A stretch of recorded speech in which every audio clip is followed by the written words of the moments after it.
You and I were both cooking broadcasts left and right. I would just got off Bloomberg and we were talking Dell, but guess where we talked? Guess what we talked about? We talked about NVIDIA. I Of was course on you. CNBC for 30 minutes talking about it. And I think you were like on 16 shows in New York or something. We don't need to keep score. We don't need to compare. Um,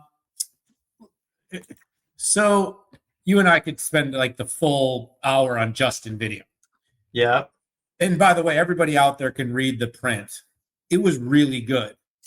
I was really proud though to tweet like 5 minutes before that. I'm like, I just have this feeling that NVIDIA could totally deliver and they will still go down. And I'm so tired. It gets exhausting to be right, but it is absolutely what happened. There was just no guide that could have been big enough. I mean, you're talking about, and by the way, price target raises out the galore. All the analysts came back. They're like, they did it. $11 billion of Blackwell in its first quarter with, very minimal margin disruptions that are going to come back. They beat the earnings number. They beat the guide number. Didn't beat the guide number enough. I think everybody wants like some astronomical forward guide. But I think this is the pain of trying to support a $3.5 trillion valuation. Guys, just so you know, when we say $3.5 trillion, 3,500 billion valuation. When I see the number that way, it's even more striking to me. Yeah.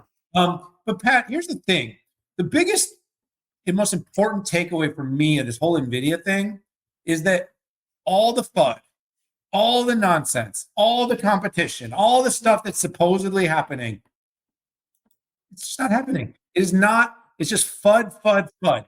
It is all FUD. DeepSeek, yeah, interesting stuff. FUD. And I'm actually shocked. And I just want to say this to everybody out there. I'm shocked at the stupidity of the people out there that are still bringing DeepSeek up as some sort of red herring that AI demand is going down. Like it actually proved the opposite. And all the smart people said that straight away. It's not a demand destroyer. It's a demand for anything that creates more efficient and scaled AI is going to be a demand creator for infrastructure. You've got $500 billion plus dollars just for Stargate, not to mention the $350 billion from CapEx from hyperscale. Everything is in the favor of NVIDIA, Pat.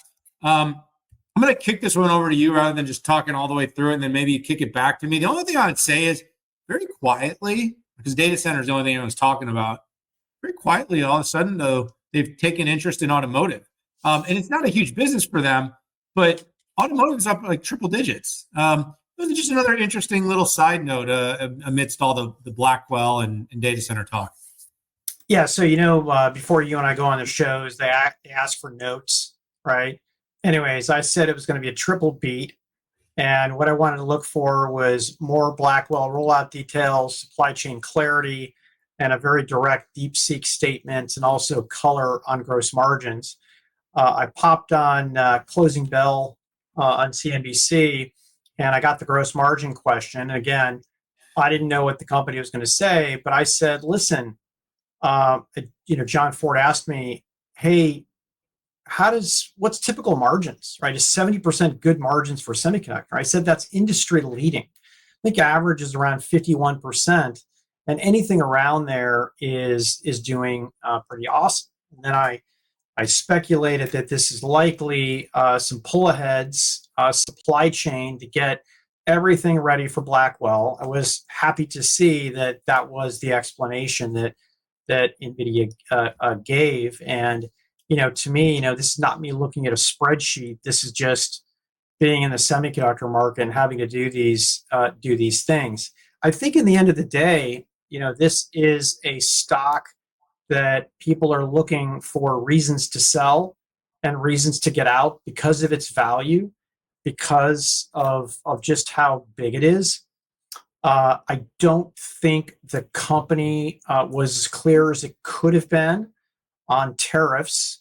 I know that ended up being an issue that came up. But then out of the other side of my mouth, I'm going to say, my gosh, in the on again, off again Trump administration, even if somebody says they're going to put a tariff on it, what is the tariff really? So, yeah, I think the situation we're in now, Daniel, and then I'll punt this back over to you, is I think people are pretty much convinced that calendar 25, what it's going to look like for NVIDIA. I think people are wondering about calendar 26 and how far this goes. I am still surprised. I watched a couple shows today, and DeepSeek is being discussed. Jensen pretty much said, it's a 100x requirement to do all of AI like a reasoning engine. On Bloomberg, I use the conservative 20 to 30x, but still, I can't believe we're still discussing this. And 4.5 just popped out today from OpenAI, and it's the most expensive model ever, not just to pre-train or train, but to do inference on it. Yeah, I mean, look, we're orders of magnitude more compute is required for reasoning. These reasoning engines, by the way, are still take a lot of time and are slow. So you actually prompt them and they say, come back later, get your answer. And you think about that, like that's not the ultimate experience. I mean, the work's good. It's a lot better than an analyst, Pat, that you could have do the work. It would take days or weeks to pull together maybe some of this stuff, but like it's not the level we've come to expect with a search engine. And I mean, ultimately, that's where we have to get to. And guess what that means? A whole lot more compute is going to be required to get us there. But the scaling laws are still very much in effect. They're still going to find more efficiency. The demand curve is still very early on. We're barely seeing consumption at any meaningful level. And that's why I also, Pat, can go on air and say, and, I'm not going to name the shows. I did so many of them. But the point is that, is that there is so much upside coming here and there's so much upside, not just for NVIDIA. Like NVIDIA can win and others can win too. I thought it was interesting that Jensen called out that they're basically, multi cycles ahead of the XPUs. He was sort of challenging the whole notion of the homegrown chip, whether it can be disruptive, whether it can be competitive. And it's kind of interesting because at the same time, I saw a lot of charts that sort of showed Hopper demand went off the charts after the kind of DeepSeek moment, meaning that a lot of people looked at that and said, oh my gosh, like we can do more. We don't necessarily have to go to Blackwell. But either way, again, NVIDIA wins. The only way they wouldn't win is if one of these other architectures is meaningfully able to, redirect revenue away from NVIDIA. And it's just not happening. So yeah, I know, I saw that. You're canceled. Get off my show. I don't even care. But in the end, Pat, like the market should I ban him? Banned.